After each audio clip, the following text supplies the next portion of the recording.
ನಮಸ್ಕಾರ ಸ್ನೇಹಿತರೆ, ಪ್ರಪಂಚಕ್ಕೆ ಸ್ವಾಗತ. ನನಗೆ ಶ್ಲೋಕ ಹೇಳ್ಕೊಳ್ಳುವಾಗೆಲ್ಲ ಈ ಒಂದು ಶ್ಲೋಕ ತುಂಬ ತುಂಬ ತುಂಬ ಇಷ್ಟ ಆಗುತ್ತೆ. ಅಲ್ಟಿಮೇಟ್ ಅಂತ ಅನಿಸುತ್ತೆ.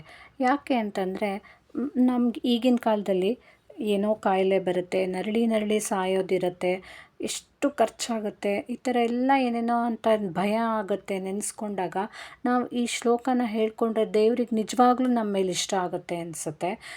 ಸ್ವಲ್ಪ ಏನೋ ನಮಗೆ ತೊಂದರೆ ಇದ್ರೇನೂ ಸಹ ದೇವರು ನಮಗೆ ಕಾಪಾಡ್ತಾನೆ. ಸ್ವಲ್ಪನಾದರೂ ಏನೋ ನಮಗಿರೋ ತೊಂದರೆನ ನಾವು ಅನುಭವಿಸ್ಕೊಂಡು ಬಂದಿರೋದು ಅದನ್ನು ಫೇಸ್ ಮಾಡಲೇಬೇಕು ಅಂತ ಇದ್ರೂ ದೇವರು ಸ್ವಲ್ಪನಾದರೂ ಕಡಿಮೆ ಮಾಡ್ತಾನೆ ಅನಿಸುತ್ತೆ.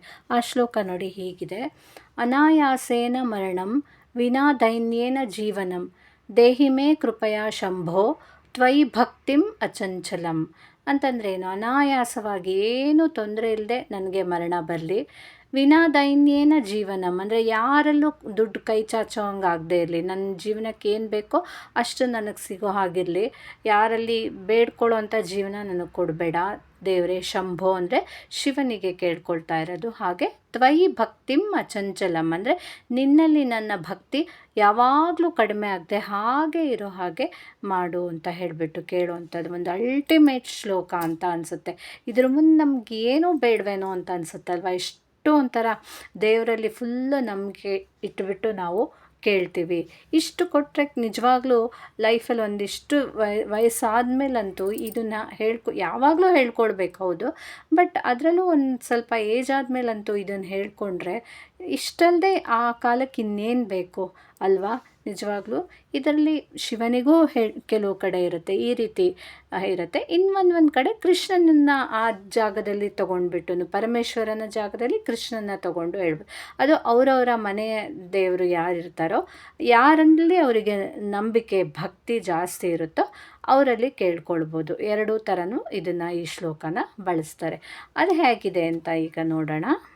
ಹಾಗೆ ಇನ್ನೊಂದು ನೋಡಿ, ಇದನ್ನು ಅಷ್ಟೇ ಇನ್ನೊಂದು ಶ್ಲೋಕ, ಅದರಲ್ಲೇ ಸ್ವಲ್ಪ ಚೇಂಜ್ ಅಷ್ಟೇ. ಅನಾಯಾಸೇನ ಮರಣಂ ವಿನಾ ದೈನ್ಯೇನ ಜೀವನಂ ದೇಹಾಂತೆ ತವ ಸಾನ್ನಿಧ್ಯಂ ದೇಹಿಮೇ ಪರಮೇಶ್ವರ. ಅಂದರೆ ಏನು?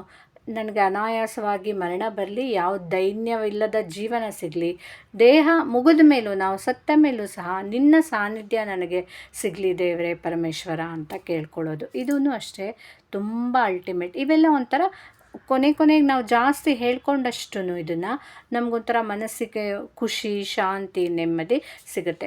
ಹಾಗೆ ನೋಡಿ, ನಾನು ಹೇಳಿದ್ನಲ್ಲ, ಕೃಷ್ಣನ ತೊಗೊಂಡು ಹೇಳೋದಾದ್ರೂ ಹಾಗೆ ಸ್ವಲ್ಪ ಚೇಂಜ್ ಮಾಡಿಕೊಂಡ್ರೆ ಆಯಿತು.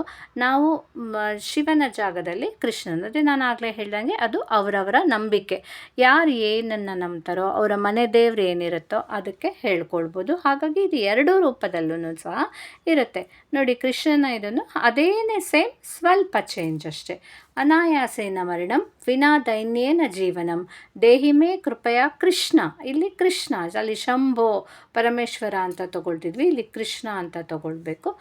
ದೇಹಿಮೇ ಕೃಪಯಾ ಕೃಷ್ಣ ತ್ವಯಿ ಭಕ್ತಿಂ ಅಚಂಚಲ. Same meaning. ಅನಾಯಾಸವಾಗಿ ಮರಣ ಬರಲಿ, ಯಾವುದೇ ದೈನ್ಯವಿಲ್ಲದ ಜೀವನ ಸಿಗಲಿ ನನಗೆ ಕೃಷ್ಣ, ನಿನ್ನಲ್ಲಿ ನನ್ನ ಭಕ್ತಿ ಅಚಂಚಲ, ಯಾವುದೇ ಚಂಚಲತೆಯಿಂದ ಕೂಡಿಲ್ಲದೆ ನಿನ್ನಲ್ಲೇ ದೃಢ ಭಕ್ತಿಯಿಂದ ನಿನ್ನನ್ನೇ ನಂಬೋ ಹಾಗೆ ಮಾಡು ನನಗೆ ಕೃಷ್ಣ ಅಂತ ಹೇಳ್ತಾ ಇರೋಂಥ ಈ ಶ್ಲೋಕಗಳು ನಿಜವಾಗ್ಲೂ ದೇ ಆರ್ ಅಲ್ಟಿಮೇಟ್. ನಾವು ಯಾವಾಗಲೂ ಖಂಡಿತವಾಗ್ಲೂ ಇದನ್ನು ದಿನ ಹೇಳ್ಕೊಳ್ಳೇಬೇಕು. ಯಾಕಂದರೆ ಈಗಿನ ಕಾಲದಲ್ಲಂತೂ ಏನೇನು ಅನುಭವಿಸ್ಬೇಕು, ಏನೇನು ಕಾಯಿಲೆಗಳು ಬರುತ್ತೆ. ಹಾಗಾಗಿ ಈ ಶ್ಲೋಕಗಳನ್ನು ಪ್ರತಿನಿತ್ಯವೂ ತಪ್ಪದೆ ಹೇಳಿಕೊಂಡು ದೇವರಲ್ಲಿ ಪೂರ್ತಿಯಾಗಿ ನಂಬಿಕೆ ಇಟ್ಟರೆ ದೇವರು ನಮ್ಮನ್ನು ಕಾಪಾಡ್ತಾನೆ. Thank you.